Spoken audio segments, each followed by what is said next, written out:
Hey y'all, MyRiaCom here again. Thanks for being here to listen to me ramble about stuff.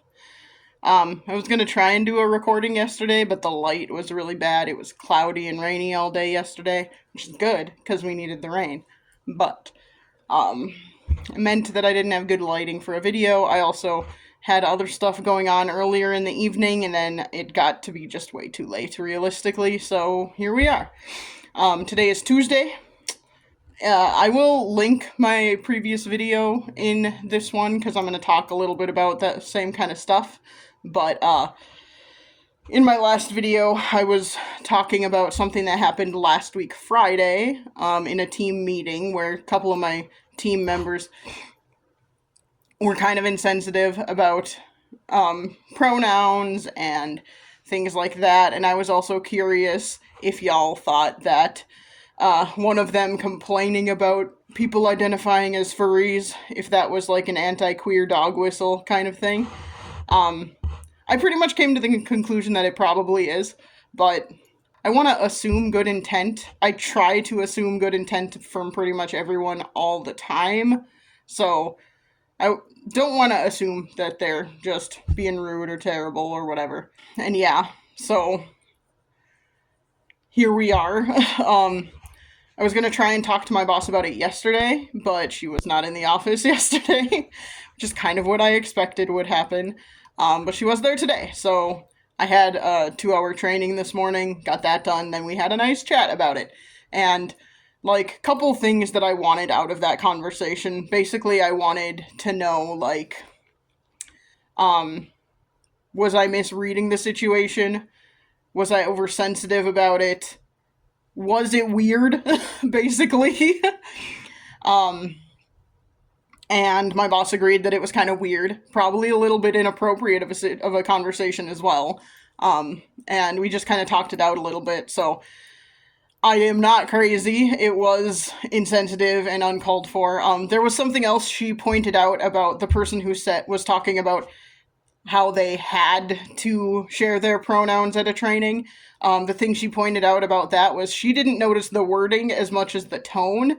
And the tone kind of felt like, ugh, why are we doing this? It's so stupid. And I was like, oh, I didn't even notice the tone as much because the wording really got to me.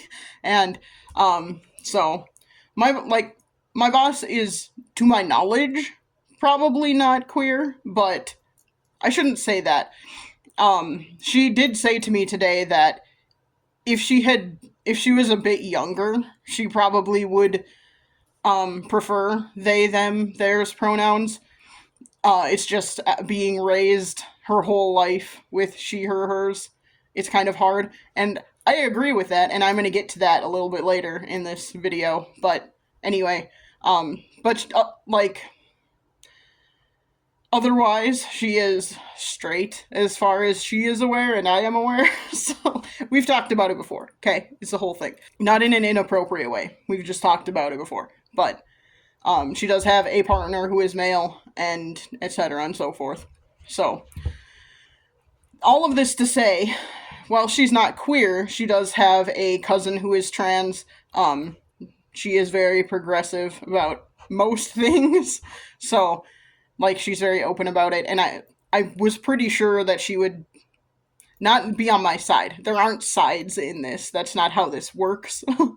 But I was pretty sure she would get where I was coming from in terms of, like, what is happening, am I overreacting, etc. And also, she would have understood, and she would have, my hope was that she, like, would either tell me, yeah, this was out of line, or no, it's not, or somewhere in between. I think we sort of mostly were at a somewhere in between, but leaning towards out of line situation. And we ended up coming to, like, okay, what do we do about it? Like, if this comes up again, or a similar kind of conversation comes up again, like people talking about pronouns or complaining about having to discuss pronouns or whatever, if something like that comes up again, what do we do?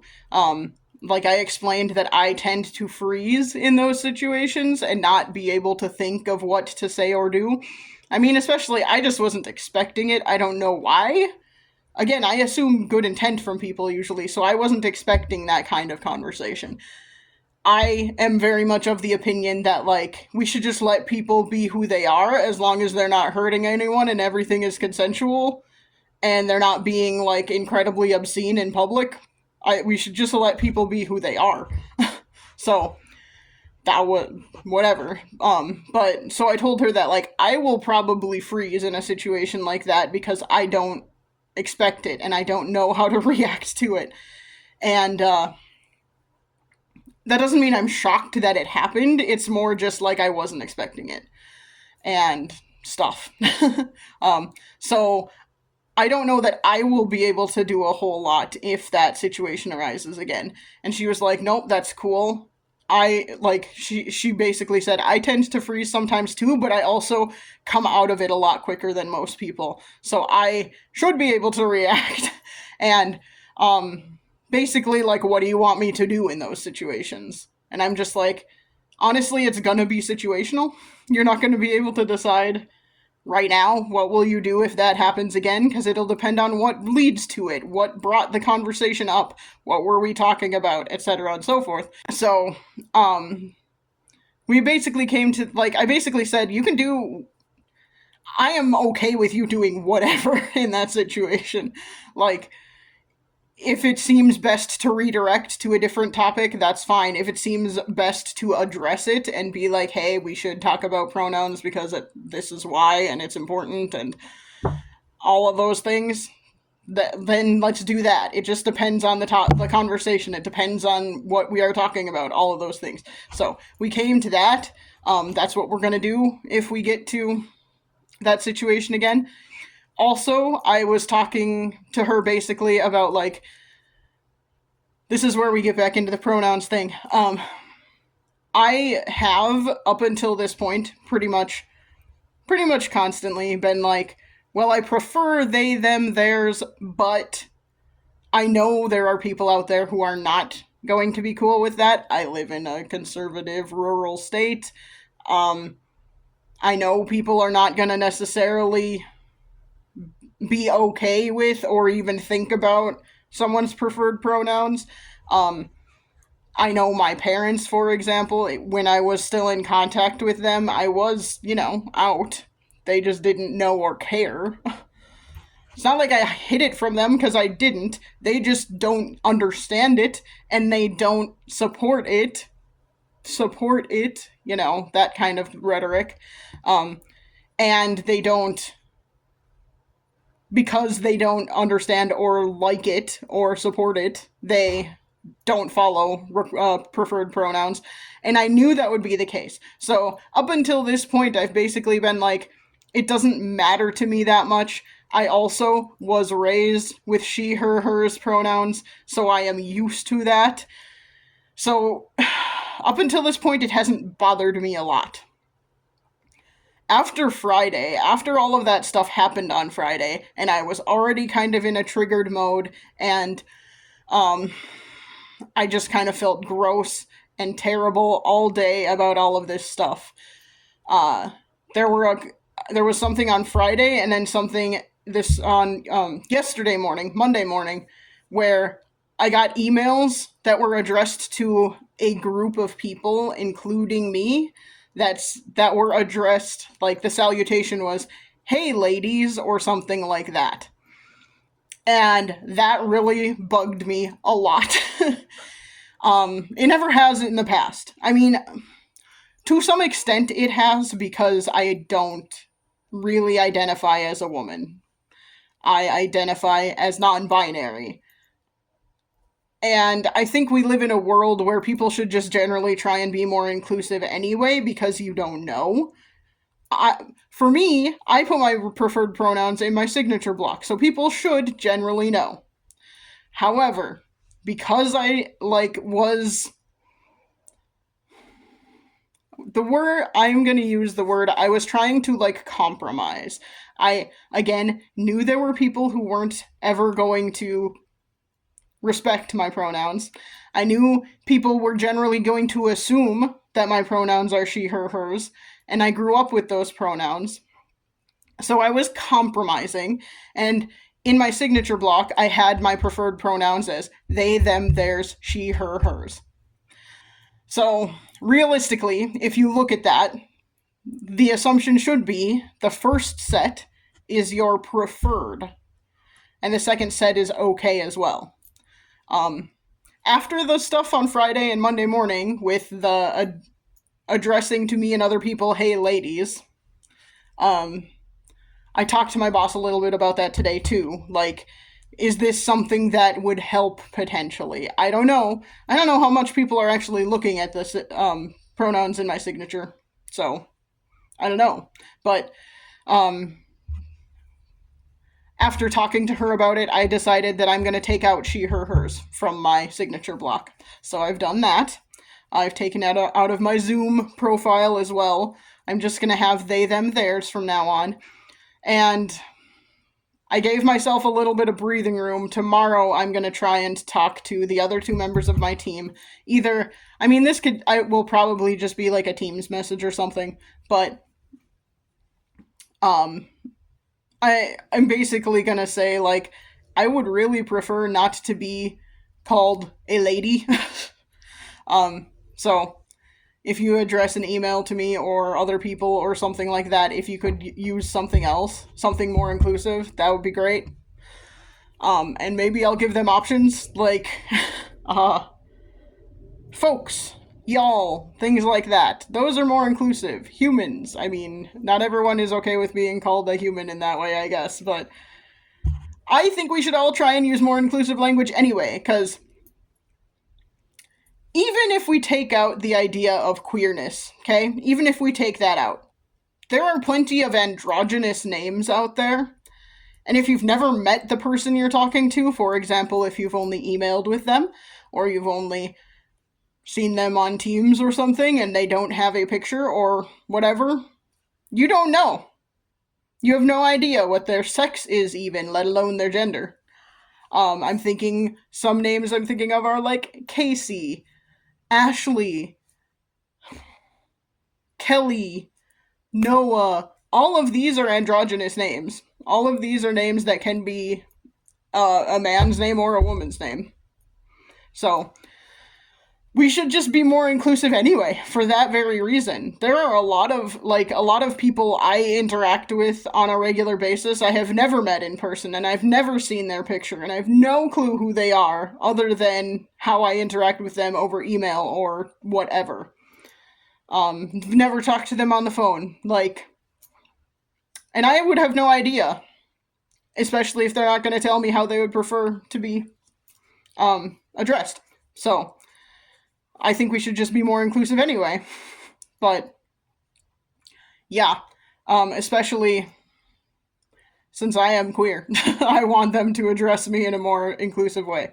So, we'll see how that goes over. I don't know. My boss was like, "Do you want me to say it?" And I'm like, "No, I'm really working on advocating for myself better because I have not been good at that historically. So I'm really trying to work on that more, and because I am trying to work on that, I can do it.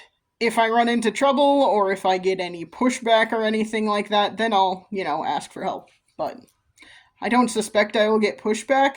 I do worry about being judged, but there's nothing I can do about that. People are going to judge you whether you want them to or not. That's just kind of human nature, unfortunately. So I do worry about that a little bit, but I also know my boss has my back, so. And then another thing I kind of I mentioned, the training I did this morning actually kind of helped. It was relevant, and I wasn't expecting that exactly, but it was training about unconscious bias and stereotypes and things like that. And I just kind of offhandedly said, "Hey, maybe we should suggest they take this training. I don't know when it will be offered again, but maybe we should suggest that." And then she was like, maybe I'll suggest that to my boss for everyone in our whole, group of departments, basically. And then it's coming from, an even higher power than me. And I'm just like, yeah, we should do that. So, I think I started something inadvertently. But it's a good thing. It's about getting more people who are from rural areas and, I've done a million trainings. I'm exaggerating, obviously. I'm being a little bit hyperbolic. I've done a lot of trainings on unconscious bias and stereotypes and avoiding, like, unconscious biases are going to happen, but doing a little self talk and talking to your, like, explaining to yourself, okay, this is, I'm making an assumption and I should not be doing that, and that sort of thing. So I've done a ton of trainings like that. My last job, it was like required annual training, so I've done it a lot. And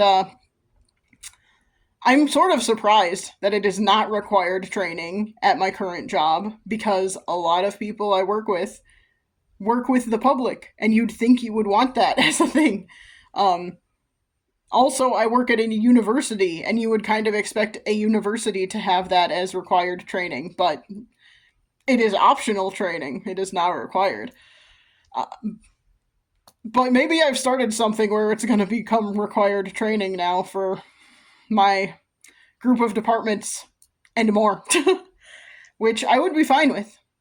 Even though I've taken them all the time, I think it's important and good. And even if you have taken it a bunch of times, getting a refresher about it is good. It's on my mind a lot because I am part of minority groups. So, granted, I'm not part of every minority group. I mean, you can see how pasty white I am. I am as white as you can get, pretty much. There is, like, nothing other than white in my family background. So, I'm, like, consistently flabbergasted how white my family is. It is like, I did an ancestry DNA test. I am flabbergasted just how white we are.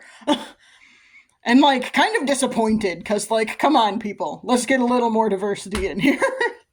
I can't do anything about that, but because I am on the asexual scale, I'm not going to do a lot to change that in the future, but my other family could, so work on that, guys.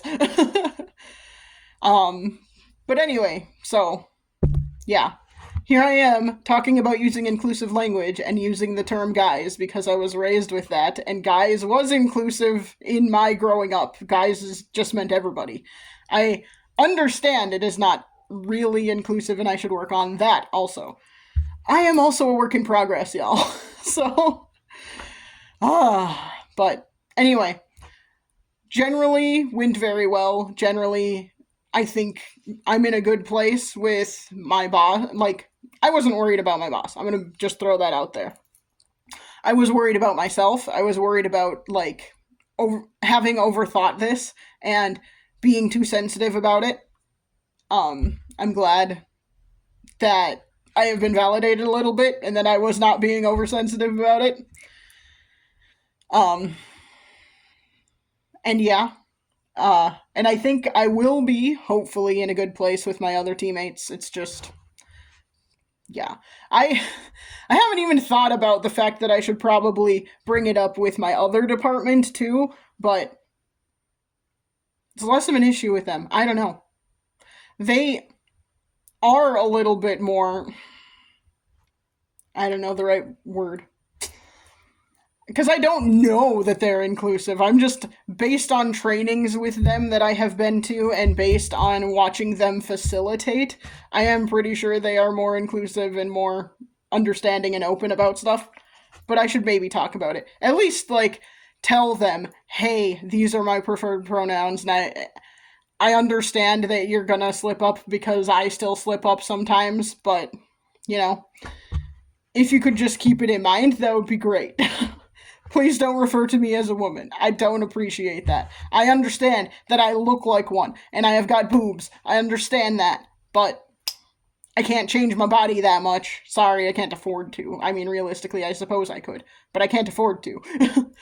And, not that I would want to anyway. I shouldn't have to. I shouldn't have to change my body just to get people to address me the right way. That's not how this should work, so. But yeah, I'm pretty sure people in my other department will be fine with it. It's just, yeah, the people in my one department that I'm worried about who have made waves and said things, and not against me. Like, that's the thing. I don't think it was about me. I think it was just general beliefs and values and opinions and stuff, and Do I want to change their opinions or values? I would like for them to be better and more inclusive, but I can't. I know I can't change that about anybody. I would like them to treat me and other people like me with respect, and I would like them to treat everyone with respect. That is all I ever want in life is, hey, let's all just treat each other with respect. That's all I really ever want in life. So, you know. Okay, anyway, I felt a little preachy, and I'm sorry about that. I am gonna go eat some food because I am really hungry and I'm like an hour past my normal dinner time because I wanted to do a recording when there was still decent lighting because I ran into that problem yesterday. So, thanks for listening to me ramble about this stuff. I also do want to just throw out there real quick for anyone who might be queer and might be struggling with this sort of stuff, might potentially be struggling with like advocating for yourself, especially in a hard situation where it's like with teammates or with whatever. Again, I am very lucky in the fact that my boss is very progressive. However, you should take that chance if it feels comfortable to do so and bring it up with your boss, because even though I know my boss is progressive, I was still worried about it. I'm not going to say it was the easiest thing ever. It did take a little bit of courage to actually, go and be like, hey, can we have a chat? And then, actually talk about it. Because I understand that even progressive people aren't necessarily cool with everything. Even progressive people sometimes don't act the way you might expect. So, like, I get that. I understand. And, yeah, it does still take courage, but I would still suggest you try it if you feel comfortable doing so. If you are in a situation where you feel like people are not respecting you or not respecting people like you. Maybe they treat you just fine, but you hear them saying those kinds of things about other people or just in general. Because I don't think they would ever say anything mean against me because they know me. Sort of. They sort of know me. They interact with me on a regular basis. They generally know me as a person. They don't know everything about me, but they generally know me. So I don't think they would ever say anything with the intention of hurting me. However, if they're saying it about other people, it's still hurting me. So, or if they're saying it in general, they're still hurting me. Like, I don't think people always think about that. But my whole point about this whole thing is like, advocating for yourself. I am working on doing that more because I have never been good at it. And the older I get, and especially like having distance from my parents, I've realized I have to do it more. And especially living alone and being a homeowner and all of those things, I know I have to do it. I have to advocate for myself more if I want to have a generally good and happy life. I do have to advocate for myself more. So I'm working on that. And I encourage you to work on it too. If it is something where you are feeling uncomfortable, and again, like, this happened on Friday and today is Tuesday. There's a period of time in there. It's not too late to talk about it either. I mean, theoretically, there could be a point where it would be too late, but, bringing something up the first time it happens, too, and not waiting for it to happen over and over and over. That is a mistake I have made in a lot of my life, is, like, brushing things under the rug and just, being like, okay, that's fine, I'll let it just roll off my shoulder, and then letting that happen time and time and time again until it gets to be too much. And then saying, okay, well, now I have to do something about it. And now I have all of these things to explain to, like, my boss or whoever. And, that's not the healthiest way to do it. You should address it when it first becomes a problem. And then you won't get burnt out on it, and you won't get angry about it. And you'll be a little bit more level-headed to advocate for yourself better. So, I would encourage anyone out there who is experiencing something similar, if you feel safe doing so, do advocate for yourself. It is worth it. Even just having the conversation with my boss made me feel better. So, like, does it fix the whole problem? No, obviously not. There are action steps we have to take, but it did make me feel better, and I appreciated that. I also appreciated, like, finding out that I was not the only one who felt weird about that conversation. That felt good too. So, anyway, I will get off my soapbox now. I mean, I'm not actually on a soapbox. Anyway, um, yes, I do think that's important though. So, work on advocating for yourself. It is hard, but the more you do it, the easier it will get. And I don't think it's ever going to not be hard. I do think it's important to do it anyway, though. Especially as we get into harder and harder times, it's going to be more important to advocate for yourself. So, yeah. And also advocate for others out there. Advocate for your friends. Advocate for other people like you. Even if you don't do it for yourself, do it for other people out there like you. Because we've only got each other, right? So, yeah. Anyway, I'm gonna go get some food because I am starving. I shouldn't say starving. You know what I mean. I'm being hyperbolic again. I am hungry, so I'm gonna go get some food. Thanks for listening to me ramble. I'll try and chat at you again soon. Bye.